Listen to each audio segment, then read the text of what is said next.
Welcome to the Navigating My Crazy podcast. I'm Shayla. Navigating My Crazy is a weekly podcast created for moms trying to balance life, family, purpose, and wanting to improve their mental wellness. Our goal is to inspire conversations necessary to end the stigma associated with mental health and the unrealistic societal expectations related to being a mom. But most importantly, to create a community so that no mom ever feels alone as we all navigate this crazy thing called life together. Let's start this show.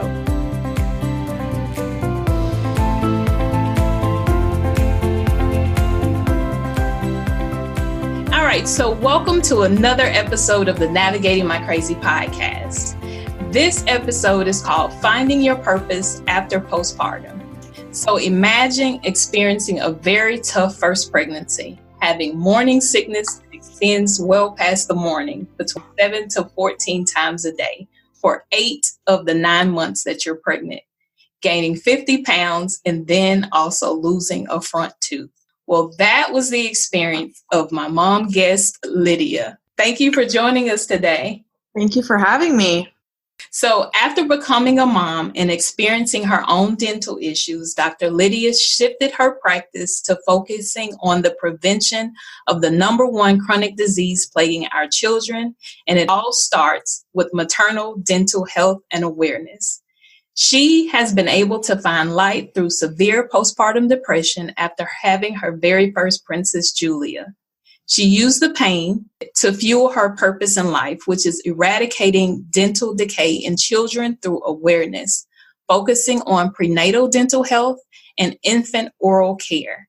She has created her very first product, Little Jules, which I have tried, and it's amazing. And so is my son, and he likes it too. So it's a taffy-like candy that's tooth-friendly, and it serves to decrease the acid production in the mouth. So it's made for children, young and old, to give joy, not cavities. After she received her doctorate of dental surgery from the University of California in Los Angeles, she went on to complete her advanced education in general dentistry at the Veterans Affairs Hospital in San Antonio, Texas. After she completed her advanced education, she became the youngest dentist for Saudi American oil company Aramco, where she had the opportunity to treat individuals all over the world. Dr. Lydia focuses on cosmetic dentistry at R Dental. She also maintains a part-time lecturer position at UCLA School of Dentistry, and she has recently started a maternal oral care brand, Koracare. So when she's not creating beautiful smiles, she loves spending time with her family and friends, running, and then taking part in outdoor adventures. So how inspiring are you? Oh, thank you. Thank you. All right. So we are going to jump right in, just talking about this pregnancy that you had. So I'm sure your expectations of pregnancy did not quite really line up to what you experienced. So let's just talk about your pregnancy first off. You had a lot of sickness. Yeah. I think I wasn't ready mentally to be pregnant. She was kind of like a miracle baby. Mm-hmm. And it wasn't in my radar to be pregnant. So it's not like we were trying to get pregnant. I didn't have a lot of mommy friends. Like I had, I think, 2 of my best friends, they were moms. And then the rest of my friends weren't. So I didn't grow up in a big family with a lot of kids around me. Mm-hmm. So I didn't see a lot of infants. So when I got pregnant, I was very active. I was very independent. I didn't need anything from anybody. I never needed to ask anything from anybody. And then I get pregnant. And then I'm like, what's happening to my body? Because I didn't know I was pregnant. And I remember telling my husband, I'm like, I feel like I'm possessed because I could not get up from bed. I didn't want to go to work, and that's never happened. Like, I love teeth. I love dentistry. I love my job. I'm very passionate about teeth. Like, I'm the floss Nazi. Like, I'm crazy about it. And I didn't feel like doing any of that. I didn't feel like seeing anybody. I didn't want to leave the house. I just want to like live in my scrubs. Like, I didn't want to get dressed up and go anywhere. Like, what's going on? And I'm like, and we had just gotten married. I'm like, is this what married life is? Oh my God, this isn't what I wanted. And then I find out I'm pregnant. I'm like, oh my God. And the morning sickness just starts, and it's nonstop. any smell, any scent, smoking. I live in LA, so like there's quite a bit of pollution in certain areas. Any like car smell, like I was like a dog making my mark on every single block around where I lived. I wish I was exaggerating. I'm not. Oh, that's awful. It was horrendous. And then by my sixth, I still tried to go to work. I even see patients that are family friends or have become friends or like understanding patients. Like I was scared to see any new patient because it's like, that's not who I am, because I wasn't looking good and feeling good. And it was just it was so mentally and physically draining. And the hardest thing for me was to ask for help. My ego and pride that wasn't letting me. And the more I fought it, the more I got sick. It's crazy. So who did you finally ask help from? I asked for help like after I had the baby and after I was suffering big time. That's the number one thing I tell moms, new moms, or when they're pregnant or if they're thinking about getting pregnant, ask for a ton of help. So my husband was working a lot, so he wasn't around as much as I'd like him to be. And I wasn't really understanding of that. Like he has a responsibility to take care of us, live in LA, and I wasn't working anymore. So I had a hard time with that. And we don't have a lot of family that live around us. So I started doing a lot of mind work. Like I started asking help from me. Like I started working on me because I'm like, this has got to be for a reason. This can't be for no reason what I'm going through. Like there has to be a light through this. Even though I didn't want to live for a few days, it got really bad. Like, but who's going to take care of this baby if I die? So she's just like brought out these feelings in me. And then at about 5 months, I started feeling better. And it was when I decided to stop breastfeeding. As soon as I stopped breastfeeding, I started to ask help from my friends, my husband when I can, my brothers. I'd hire help. I didn't know what I had, what I had access to. But that's when I started asking for help. And then I got much better at 10 months postpartum. Right. So before you experienced pregnancy or after you got pregnant or during the pregnancy, did you know what postpartum was? Or No. I didn't know. I didn't know that your mind gets that impacted. I did know that I know a lot of older women who are unhappy, and now I know why. Because if you don't take care of your mind and your body in your early years, you're going to completely lose yourself. And you're going to have resentment and start blaming. And then it just trickles down to your kids and to your husband and your family and your extended family. And I saw that a lot in my culture, like a lot. They don't like to talk about it because it's bad to show weakness. And I'm like, I'm not going to not show this weakness because there's so many people I can help. And then I lost a front tooth. I was born missing a front tooth. I have an implant here and an implant crown, and it got severely infected. I had to remove it. I was walking around with no front tooth in Beverly Hills for 3 months. Like that's how I was eating my carrot. It was like it was so funny, but I embraced it. I'm like, my baby comes first because dental infections have been linked to premature labor and lower birth weights. Right. And it's serious. It's not like, it's all connected through the placenta. So all these things were happening and I'd encounter people and I'm like, there's gotta be a reason for all of this. And then I came up with Koracare and I just started writing. I wrote an ebook all about your prenatal dental health and things that you need to do for you and your baby. And writing that really helped me. I shared my experiences. 12 months, when Julia was about a year and 1 month, she got hospitalized for severe asthma. And we were in the ICU for 4 days and in peds for 4 days. So I was in the hospital for 8 days in a row, sleeping there and seeing a lot of really sick kids. And that impacted me so much. I'm sure after you became a mother, it just shifts the way you look at children. I was never a children's type of gal. Right, me either. I'm like, okay, you can go back to your mom. Right. You're cute, but from far. I was never like, good, never. But now I see how, after having my own and seeing so many sick kids, what can I do for children that they can enjoy but not get cavities? Like just because I'm a dentist, that's all I know. And then I'm like, there's got to be a way. Should I make cleaning kits and this and like all these things? And I'm like, candy. Right. Children love candy. So I started doing research, and that's how I came up with Little Jules candy. And it's been pretty much uphill from there. But yeah, we have dips all the time. I'm not going to lie, but not as much. It's not as frequent now. Right. And so as a dentist, what's the process when you decide, okay, I want to create candy? Of course, you don't just have a candy factory in your house. So what's that process like to even say, okay, I want to do this? Where do I even start? So I believe that people, like, you meet people for a reason. People cross your life for a reason. So I thought of candy and I'm like, so what causes cavities? It's not sugar. It's not carbohydrates. It's the acidic byproduct of the sugar and carbohydrates. Mm-hmm. You can eat as much sugar as you want, which I don't recommend, but as long as you keep it clean here, you'll get diabetes, but you won't get dental cavities. Right. Bacteria won't get a substrate for them to chew on and to release acid. Uh-huh. So there are sugar substitutes. They're called polyols. They have an extra OH molecule. I know I'm getting into detail, but this type of molecule attached to the sugar molecule, the bacteria cannot break down. It actually starves the bacteria to death. If the bacteria is starved to death, they can't produce acid, no disease. Right. So I knew I was aware of these sugar substitutes, and I'm like, I can make a candy with that. And then I started doing research, and there was only one other company that was doing it in the world. Wow. Now people have caught on a little more, but no one has done it in the twist that I've done it. So anyways, going back, you're like, how do you create a candy? So I started looking recipes, and I went to my kitchen. I tried to do a recipe, and one of my best friends, she owns a restaurant. I'm like, can we do this in your restaurant? She's like, let's try. And we weren't able to get it right. And I'm like, I need someone who knows candy, like, sugar properties. It's just not, I know teeth. I don't know sugar properties. Right. So then at that time, one of my husband's friends introduced us to these people that became a really close friend of mine. She was like a second mom to me. And I had no idea that they owned a candy manufacturing company. And have you heard of the Candy Bazooka? Mm-hmm.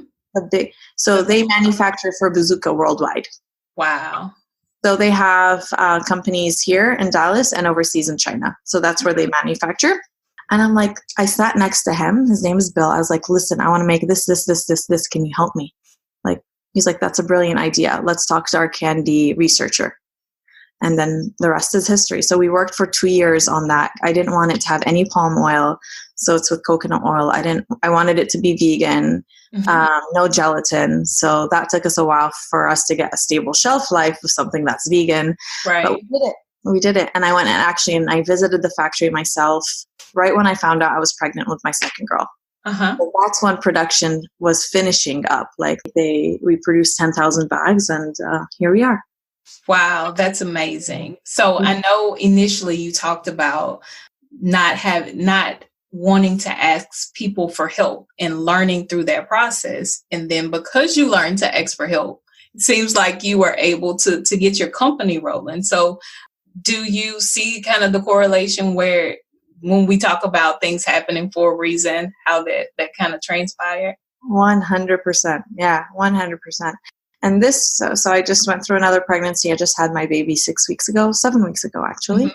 Congratulations. Thank you. And I'm having a much different experience because I did a lot of mind work, and I'm still doing more mind work, but I did a few things differently, and it's made a huge difference in my experience. And that's one of the reasons why I named her Joy, because I felt a tremendous joy after she was born. And that's something I didn't feel with my first girl. And I didn't start feeling joy with her until 6 months, and love for her. Right.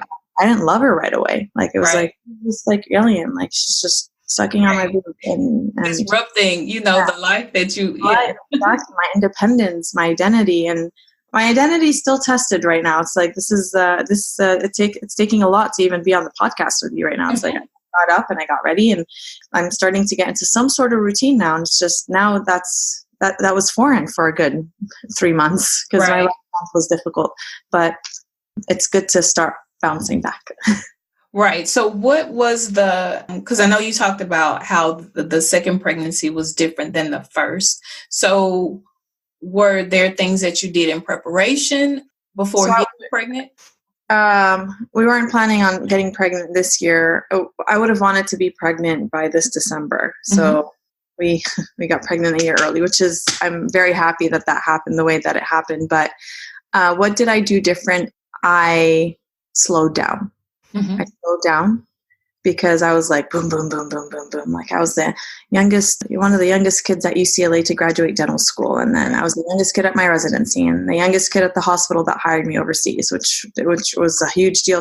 And I was always like a go-getter and very motivated. And I still am, but you got to slow down because a woman's body goes through a lot when they go through pregnancy. We're not like men. I don't believe in equality in that sense. I don't want to be equal to a man because my body does a lot more than what a man's body does. Absolutely. Mm-hmm. So this whole equality thing, that's a different. Right. I think it's actually hurting us because we do a lot more. Way more. So, and then breastfeeding afterwards, that's a different can of worms. So I slowed down. I started working a little less. And as passionate as I am about Koracare and Little Jules candy and dentistry, I literally put that second and I put me first. I also did not tolerate any toxic people around me, no matter who they are. None. Zero, including family members. Mm-hmm. They were not in my realm, and they still aren't. And that's really hard for a lot of cultures to talk about because, family is everything, and I agree, family is everything, but family can't come and F up your life because of their skeletons in their closet that they're not dealing with, and then give it on to you. So I started reading this book. I forgot what it's called, but I do want to share it with you because I think it's pretty incredible that family problems and drama and toxicity, they are generational. So if you don't work on yourself, you're going to give it to your kids. It's just like disease. It's like cancer. It's like diabetes. It's the exact same thing. And it's actually a lot worse because you don't see it. So I'm sure people from my culture, if they hear me saying this, they're going to be like, she's crazy. She's way too Americanized. I'll get the whole slew. But so no toxic people. I didn't exercise. I wish I exercised. If I exercised, I would have been even better off probably with my anxiety. So I cut back on work and I meditated a lot. Mm-hmm. I just sat with myself. I wanted to be alone. When I wasn't with Julia after she went to bed, my husband works late. The days he'd be working late, I just sit alone and meditate. And the days he'd come home, we'll watch Shark Tank, or things that I really enjoy. So I started giving myself I'd get facials and massages and I really took care of myself for the first time ever because I've always been a caretaker of others, of my patients, of my family. And I never really slowed down to take care of myself. And I hired help. I hired help earlier. I hired help before the baby was born. Mm-hmm. And that was huge, just to have help. And I thought about food beforehand. So I always have food now. Before, it's I don't have food. Right. As stupid as that. But, I'm just prepared. Mm-hmm. We have frozen food. And I'm asking for help from my best friends. They're picking up my daughter. My husband, I'm more specific. I'm communicating better with him. I'm communicating more effectively and more calmly with him. Before I was just angry because I didn't know what I was going through, but meditating just zens me out. Mm-hmm. I also preserved my placenta and I encapsulated them and I'm having that every day along with CBD oil. I have a drop of CBD oil every single day underneath my tongue. And I am taking vitamins. I'm not taking prenatals because that still doesn't sit well in my stomach. I hate prenatal vitamins. They're disgusting. But I'm taking magnesium, vitamin B, vitamin D. So just a lot more self-care. Mm-hmm. And what about the sickness? Did you have as much as the morning sickness? I did at the beginning, but it stopped about 16 weeks. So my second pregnancy was a lot more typical in regards to the sickness. I was feeling malaise. I wasn't at ease. Mm-hmm. Most of my pregnancy, I wasn't sleeping very well. The last trimester, I barely slept, and that really hurt me. I just couldn't sleep. My mind was running because of my previous trauma of my first pregnancy. I'm like, am I going to have this depression or not? I don't want to fall. And then my doctor wanted to put me on medication, and then I'm like, no, I need to find. Sometimes we need medication, right. But I just felt like I didn't need it right then and there, and I was right. Always listen to your gut feeling. And then I started I preserved my placenta and the CBD oil. CBD oil really helped. I didn't take it during my pregnancy, but I started taking it as soon as I gave birth. Mm-hmm. Yeah. Mm-hmm. That's good. So you actually brought up a really good point when you talked about your husband. So how do you feel the postpartum changed your relationship with your husband? Initially, it hurt it. Mm-hmm. And then right now, I feel like because I grew and I worked on myself, it's helped it. Mm-hmm. Yeah. Like now I expect less before I expected a lot. Mm-hmm. We have this idea of like marriage and children and birthing and it's what Cinderella teaches you and, you know, Right. The fairy tale. and women not talking and just seeing a facade of cute little kids with their moms. And it was all me. Like I took personal responsibility fully for it. Even for like, if we fought, I took personal responsibility for it. Now, before I wasn't taking any, I was more of like, right. You and you and you. And now it's like me, but can you help me? Like, I need your help here. Mm-hmm.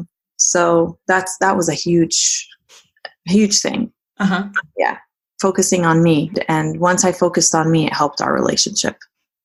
Yeah. Right. That's good. That's good. Because we always think it's selfish as moms, as wives, to focus on us. But if we fix us, it helps all the other relationships that we absolutely have. It's actually good to be selfish. I always, now I'm like, it's great to be selfish. And then an older woman who she's like, it's not selfish, it's self-care.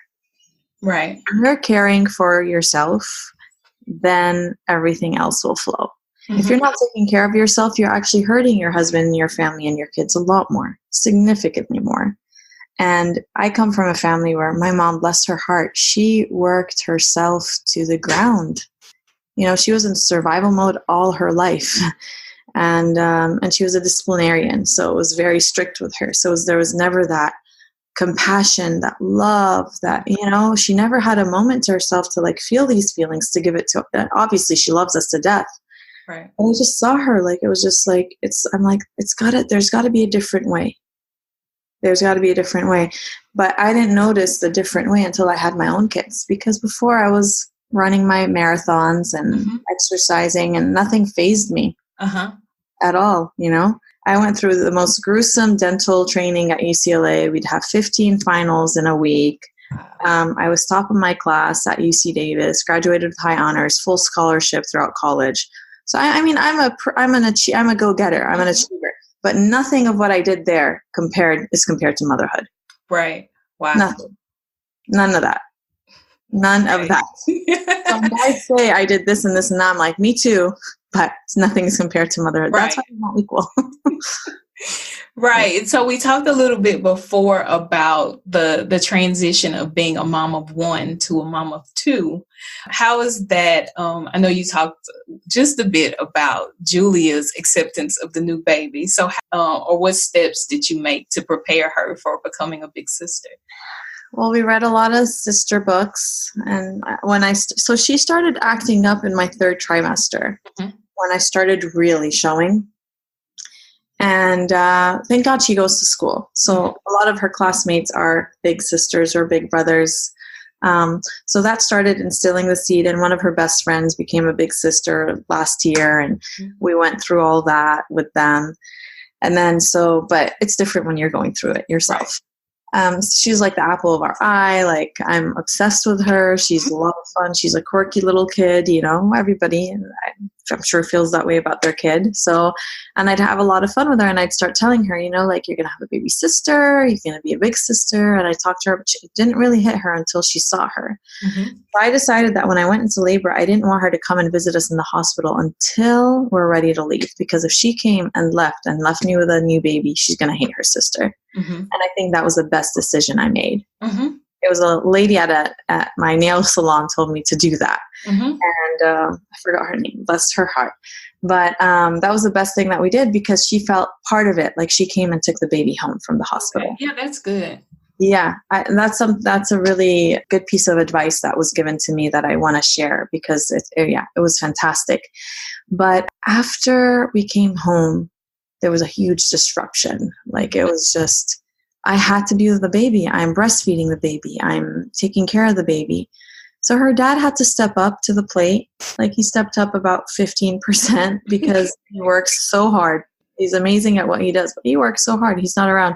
So every day I made sure I had help of like one of my friends that she likes. I have like 5 really close friends that she loves. So every day it was their turn to come. My brothers, she loves her uncles. And my dad came, my mom came for a bit. They didn't stay too long. They couldn't. When I had help like that, it was good. And then the baby got her a lot of toys and stuff. But we did regress with potty training. She's back in diapers now for a bit. Her tantrums are a lot larger. And she did get a lot more screen time, unfortunately. But I had to let go of that. And she just watches Fred Rogers or Daniel Tiger. All the shows that I like. I don't like new Disney stuff. And Cinderella. She loves Cinderella. So I let her watch Cinderella. Yeah, she watches a lot more TV than I'd like, especially the first month and a half. But when we leave, if I leave without the baby, she asks about the baby. Why isn't the baby with us? So the bond is starting to form. Yeah. That's good. That's good. And it's reality. It's, not every kid likes their baby sister. I think I was telling you before, when I put my daughter in the car on our way home, my son was like, no, let's leave that at the hospital. For real, coming with us. But it got really bad around 4 weeks because she was like, oh crap, this thing is here to stay. Right. It's just not going back. It's taking my attention. Completely. But now it's much better. Like our mornings are better. But morning times and bedtime are the most challenging with both of them. I don't know how you do it with 3, but you do have an older one, but still. Yeah, the age difference with the last one really helped because the older ones were helpful with the younger ones, even though my daughter swears she'll never have kids thanks to her brother. So I'm not sure if that was good or bad because now she doesn't want to have kids. But I told her if she meets the right person, maybe she may change her mind. And kids isn't for everybody. Right. And that's what I told her. I was like, some people change their mind and some people don't. It's your prerogative if you choose not to, though. Like in my culture, you have to have a kid. Like you have to, no, you don't have to have a kid. Like it really changes things, and there's a blogger that I love. She's an inspirational blogger. I don't know if you've heard of her, Marie Forleo. She openly says, I don't want kids. Yep. Like, I love my life way too much. I don't want any disruptions. I respect that. I really respect that. One of my close friends, I worked in Aramco, which is the biggest oil company in the world in Saudi Arabia. And one of the girls there, who's actually Saudi, but a very progressive Saudi, and she's like, I never want to have kids. And for an Arab woman to be saying that, that's huge. Right. And she's like, yeah, I'm too selfish. I love my life. I want to spend all my money on me. And I want to just enjoy life with my significant other. And I'm like, wow. At the beginning, I didn't get it. I'm like, really? Right. I thought you need to have kids. Now I'm like, yeah, amen to that, sister. Right. Great. They're amazing. Like, I'm so happy I have kids, but it really changes things. Yeah. It does. And that self-awareness is key because sometimes we don't really take into account our personalities, the things that we like, who we are. And we try to make ourselves fit into this mold and become what people expect us to become, especially as moms. And like you were talking about the screen time with your daughter, it's like, okay, she's watching TV. That's fine. And fine. expectations of, what kids should do, what they shouldn't do, when they should be doing things. And, if she's back in diapers and people are like, well, she should be potty trained. Whatever works is what we're doing in this house. I block all of that noise out. Like there's family members, you should breastfeed more. You're still like, you should do this. You should potty train at 1 year, not 2.5. I'm like, just, you know what? I actually said that to somebody who's a family member and she got offended, but I don't care. If I ask for your opinion and your advice, I welcome it. But don't solicit unsolicited advice. That's good. That makes sense. Don't give unsolicited advice. Like, just shut up. Yes. Just be like, how can I help you? Can I order you dinner? Can I change a diaper? Right. Shut up with unsolicited advice. Like everybody needs to stop. I agree. That's good. And so with this newfound how do you balance being a mom and being a dentist and being an entrepreneur? How do you kind of manage that? Or it's tough. I don't think I haven't completely figured it out with 2 kids right now between being all that. I haven't gone back to work yet. I'll probably start 1 day a week in November. I feel very privileged and blessed to have that flexibility. I don't work for a company, so I don't have like 6 months of maternity leave. Right. Like my maternity is what I want it to be, but I can work at my pace. Mm-hmm. So I guess, pros and cons of having your own business. When you have your own business, it's like a baby. Like you'll see, once you launch, it's going to be your baby once you start, and it's going to be your purpose too, which will serve when you get older. And then your kids are going to get older and they're going to go live their lives. And then you're going to end up with what? Right. You're going to end up with what you've built for yourself as well. That drives me to continue. Balance, I haven't found balance yet. And this year, I didn't set any major goals. I'm like, my goal is to have this baby and to survive it. And then next year, I'll have some hardcore goals. But I don't know how I'm going to do it with this. Like, people are loving the candy. Like, yes. They really are. The lavender flavor is the one flavor that, like, it was an exotic flavor that I threw in there. You live and you learn. 25% of people love it, but 75% of people really don't like it. It's weird because I love lavender. Like, my lotion's lavender, bath oil's lavender. So it was like me eating. Your lotion? Yeah, I like lavender, but it was weird eating it. Yeah, it's weird. Yeah. Here in LA, they have lavender lattes, lavender donuts. So I was like, okay, if this is how, at the time I was like loving this one lavender latte, and it tasted weird, but it was good. Mm-hmm. Let me do the lavender. But when you're an entrepreneur, you have to try it. You have to try it, and you have to like figure out how to see it. But the other three flavors people are loving. So now we're looking into a fourth flavor to replace the lavender with, maybe like blueberry, mango, lemon. What? Lemon. Oh, lemon's on. So the lavender is a lemon base, and then we add lemon. So if we take the lavender out, it's lemon. Mm-hmm. So, and then we're working on lollipops, and then I'm like, how am I going to be a dentist? And I'm having a hard time leaving Joy alone. I'll help, but I want her with me all the time. And how long do I want to breastfeed? Like, it's just draining for me to breastfeed. Like, it's not very enjoyable. I'm enjoying it this time around a little more because I'm better mentally, but it's like I'm pumping all the time, and it's just it's really difficult to be a working mom. And like in Europe, moms get a full year off.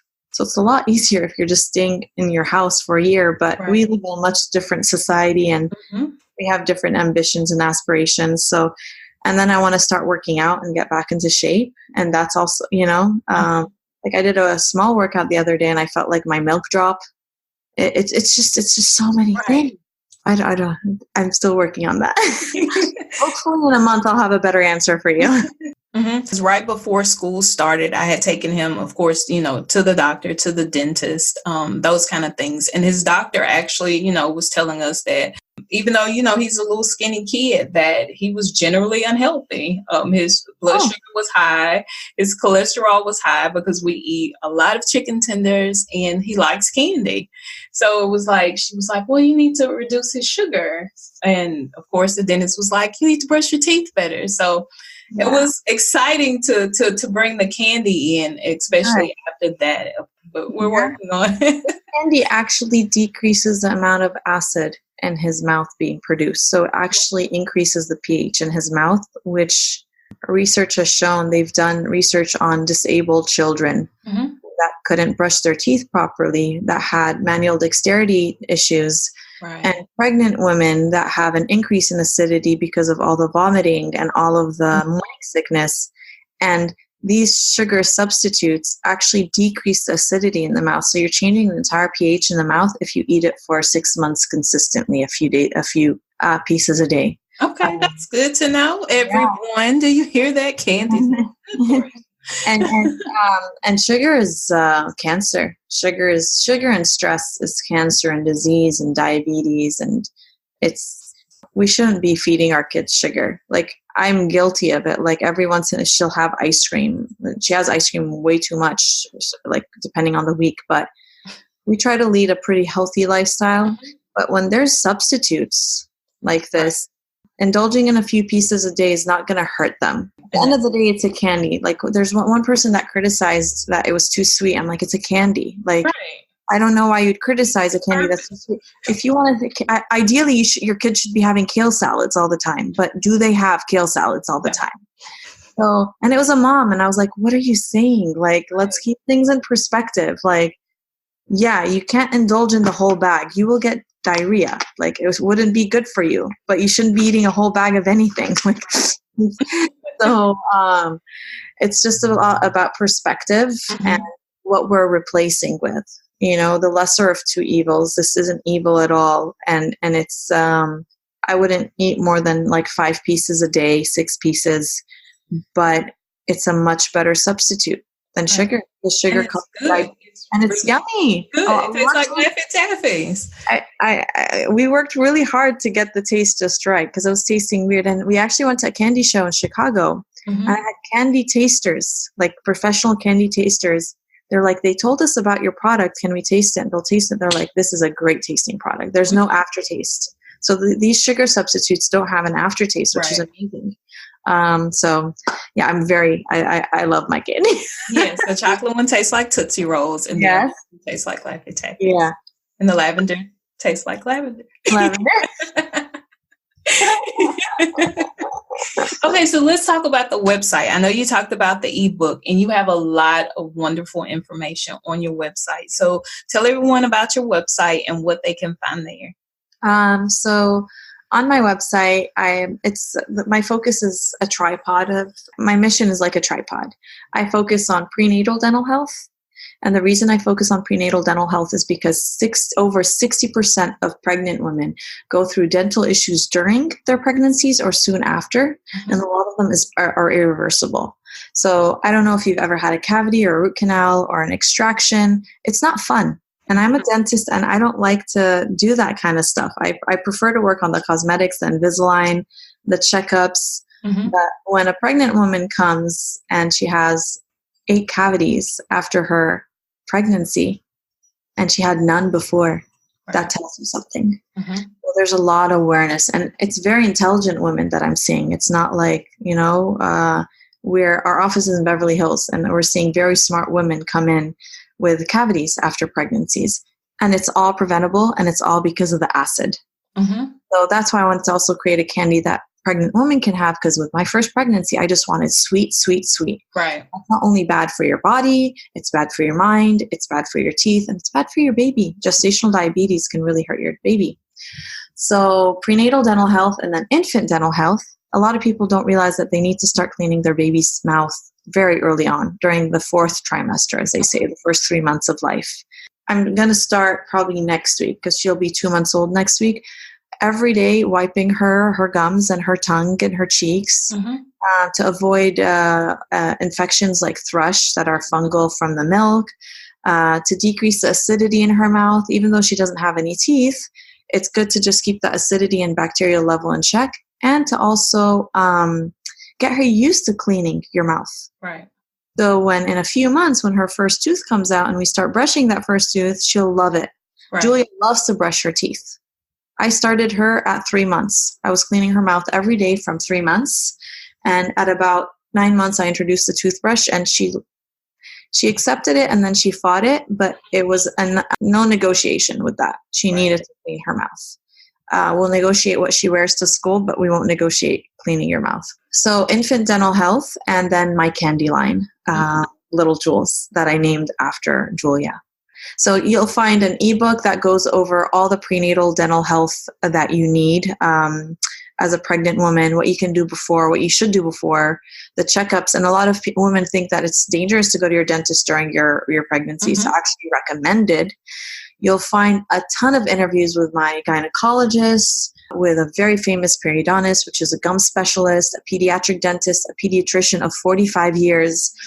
And I interview all of them, and they're such wonderful people, such wonderful practitioners, and they're all in such huge support of what I'm doing because they know how badly it's needed. And you'll find a lot of other goods, like just free downloads, cancer oral health. If you know someone who's going through cancer, a cancer survivor, their mouth gets impacted. Their mouth becomes dry. They can't eat a lot of things. So this candy is actually good for them because it stimulates, I'm sure you salivated a lot when you ate the candy.